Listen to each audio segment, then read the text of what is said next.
Ada Rasulullah. mobil. Ya Allah ya Tuhan. Ya Allah, Allahu hidup Akbar. pula terusan. Allahu Akbar. Ada orangnya tuh bang.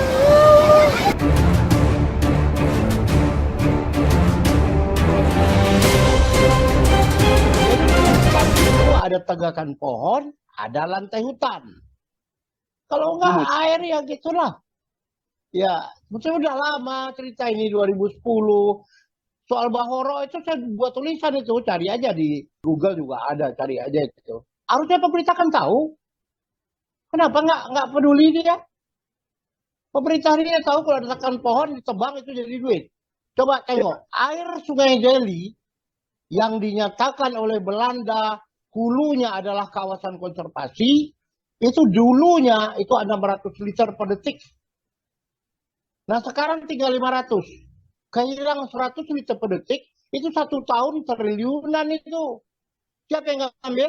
Ya Aqua. Apa tanggung jawab Aqua terhadap lingkungan, alam daripada daerah hulu sungai ini? Nggak ada. Pemerintah tahu. Ya kadang-kadang orang tahu, bisa pura-pura nggak tahu, bisa tidak mau tahu, atau memang tahu dia. Tapi tahu sama tahu, itu kan menjadi masalah kita.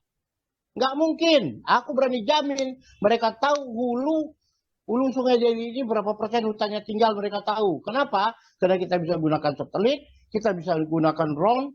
Tahun 2008 aku sudah peneliti dengan PDAM Tirta Nadi. Ini yang harus dilakukan, aku sampaikan. Nggak peduli itu. Dari USU juga, orang USU juga udah banyak melakukan penelitian. S2, S3 banyak. Penelitian kita kalau dikumpulkan, kata orang dulu, dikumpulkan di satu-satu dijenjangkan sampai ke bulan. Tapi siapa yang memanfaatkan? Nggak ada yang memanfaatkan penelitian USU. Coba lihat tentang Sungai Deli, tentang banjir Deli, tentang banjir di USU sendiri.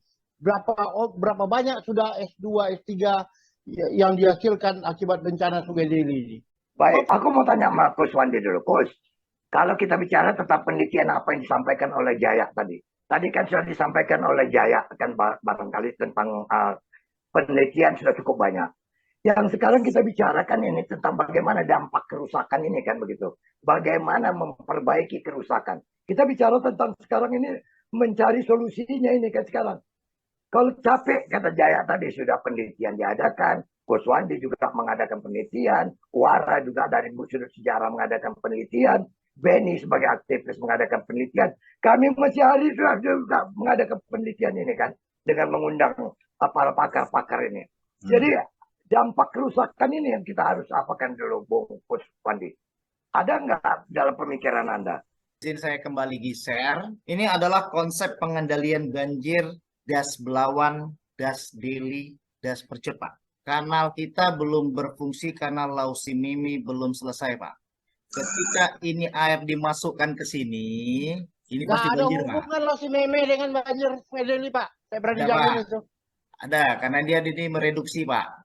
Dan Nggak ada, Pak. Bapak tahu di hulunya Jadi, sungai, hulunya, bentar, Pak. saya sampaikan ini. Hulunya yang nama Lausimimi itu namanya Deleng Takur. betul. Luasnya 400 hektar. 400 hektar itu sebagian besar sudah sawit.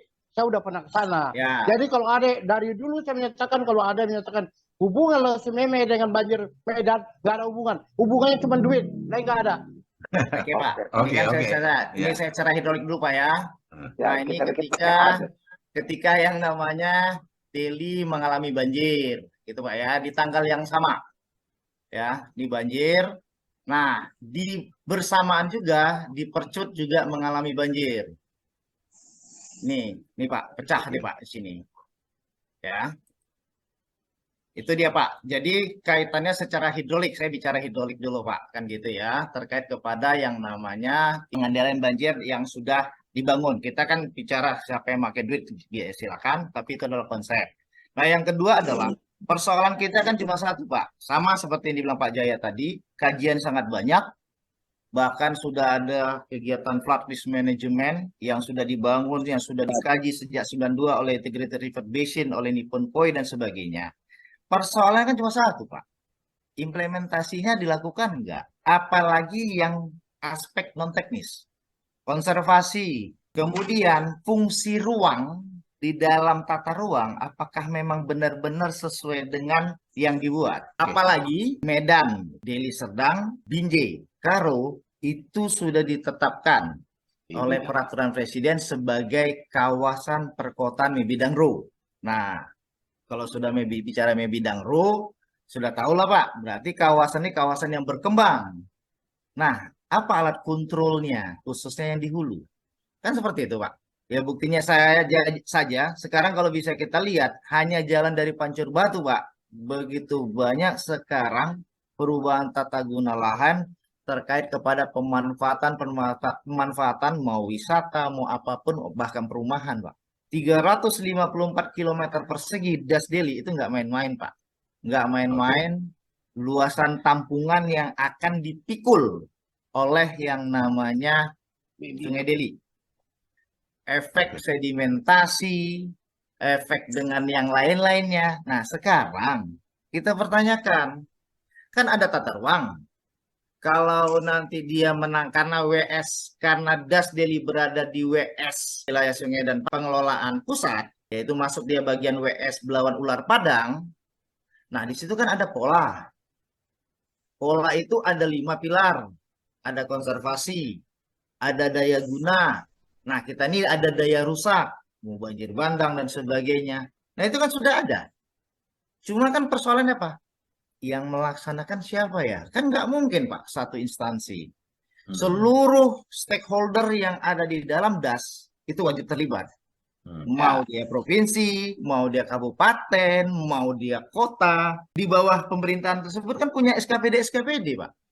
Jadi kalau itu aja jadi rujukan terkait kepada program pengendalian banjir, saya rasa sudah bisa Pak dilaksanakan. Nah persoalannya kan apakah program-program yang dibuat oleh SKPD yang ada, baik itu dia pemerintah provinsi, kota, kabupaten, itu merujuk kepada pola tadi, kita kan nggak tahu Pak. Itu persoalannya gitu. Jadi implementasi sekarang ini. Edukasi pada masyarakat gitu loh. Ya silakan dia buat usaha wisata air, nggak apa-apa. Tapi bagaimanakah keterkaitan kepada mitigasi kebencanaannya? Karena mereka yang paling tahu, mereka yang paling depan. Apakah sudah diberikan sebuah edukasi? Apakah sudah disiapkan nama jalur-jalur evakuasi, titik kumpul, persyaratan ketika pengunjung datang? Tidak boleh yang namanya kendaraan sampai ke bibir sungai. Kan itu standar SOP. Bagian dari mitigasi. Nah itu apakah sudah dilakukan? Ya belum. Semua masih secara alami. Belum terpola. Ya pada akhirnya pas kejadian ini panik. Yang pasti jelas Pak. Yang kejadian namanya bencana. Pertama kali yang harus dikendalikan adalah kepanikan. Jika semua panik Pak, gerasak-gerusuk, apalagi misal lokasi kita dari Nahurambe, jalannya sempit, mau kemana itu jalan kan? Waduh, bingung semua kan gitu ya, kan seperti itu. Nah sebenarnya banyak program yang sudah bisa dilaksanakan. Kalau yang namanya studi rancang ataupun yang lain-lain itu sudah lengkap, saya rasa sudah lengkap. Tinggal bagaimana mengimplementasikannya. Ya, tinggal bekerja sama dengan komunitas. Kan di dalam 5 pilar sumber daya air kan ada pemberdayaan masyarakat. Partisipatif masyarakat itu merupakan garda terdepan terkait dalam pengelolaan sumber daya air. Mau konservasi, mau daya guna, mau daya rusak. Kan gitu. Ya. Pilar-pilar tadi udah sesuai dengan konsep tata ruangnya. Nah, di situ kan gini Bapak. Kalau tata ruang itu kan cukup luas ya Bapak ya. Nah, ketika dari sumber daya air, kan sudah ada pola. Masing-masing das sungai, masing-masing WS sungai itu harus punya pola, Pak. Itu diacu kepada sampai yang terbaru, Pak. Undang-Undang Nomor 17 Tahun 2019 sumber daya air itu sudah wajib, Pak. Wajib, Pak. Apalagi sekarang sudah punya pula peraturan terbaru lagi, Nomor 3 Tahun 2023. Semua orang atau semua usaha atau stakeholder yang memanfaatkan ruang sungai yang belum memiliki izin wajib mengurus izin Pak. Kalau enggak dianggap ilegal. Kenapa? Karena sempadannya sudah enggak terkendali Pak. Jadi tanggung jawab BWS ini di mana sekarang Pak Bung? Kalau melihat daripada kondisi-kondisi seperti ini nih. BWS itu kan tupoksinya mengelola sungai Pak. Oke. Mengelola sungai. Nah ruang sungai dia adalah mulai dari palung terdalam sampai batas sempadan Pak. Itu Oke. wilayah dia. Ya. Nanti ada BKSDA. BKSDA beda lagi, Pak. BKSDA dia tidak di dalam, dia hanya sebuah das tapi tidak masuk ke ruang sungai lagi gitu. Makanya sebenarnya di dalam pola pun itu sudah ada, Pak. Tupoksi masing-masing yang namanya instansi, institusi, siapa yang memang memiliki wilayah kerja masing-masing. Kita ada TKPSDA, Kak. Di Dias Deli ada kok TKPSDA-nya. Tapi kan kembali lagi gitu. Banyak kegiatan atau banyak diskusi, tapi implementasinya nggak ada. Sehingga akhirnya kejadian kita ini terulang-ulang. Nah, dampaknya adalah masyarakat kita. Itu ya persoalannya, Pak. Implementasi, Pak. Cuma itu saja. Baik. Anda sudah dengar apa yang dikatakan Coach? Sampai sejauh mana artinya aktivis? Jadi gini, itu kalau saya lihat dari semuanya, ini selama 2004 saya membidangi untuk bencana. Itu dinas BPBD itu bukan orang yang berpotensi atau orang yang kuat. Dia kan sebatas menang. Sementara yang tidak berpotensi kami. Orang yang di dalam itu biasanya itu 5 tahun ganti, berubah lagi 5 tahun ganti. BPBD itu bukan orang yang di bidangnya. Nah, bukan orang ahli di bidangnya. Jadi kita ini terus aja ribut-ribut di sini. Nah, terus kedua, saya sendiri pengen ya, kalau bisa orang dinas Badan Penanggulangan Bencana Daerah itu harus punya integritas, jangan kemana-mana lagi dia. Misalnya 10 tahun kita kontrak dia, baru kita susun. Ini baru 1 tahun udah dipindahin. Jadi tempat parkir gitu. Badan Penanggulangan Bencana itu tempat parkir, udah begitu. Nanti 1 tahun kemudian ada job yang bagus lagi, dipindahin. Jadi parkir aja. Nah ini sebenarnya aku udah muak juga kerja. Kita bertengkar di sini. Pak Kuswadi itu mengerti di bidang itu. BWS sendiri kan nggak ngerti tugas pokok dan fungsinya. BWS itu Badan Wilayah Sungai, yang dikerjakannya kanal. Medan ini sungai cuma 2, Deli, Babura. Yang dikerjakannya sungai Bedera, sungai Sorong Saling, sungai Kerah. Itu kan berarti dia nggak ngerti fungsinya. Apa nggak ada itu penelitian dari perguruan tinggi? Yang mana yang sungai di Medan, mana yang bukan sungai? Nggak ada. Aku tengok kontribusinya perguruan tinggi untuk menyadarkan BWS tentang itu.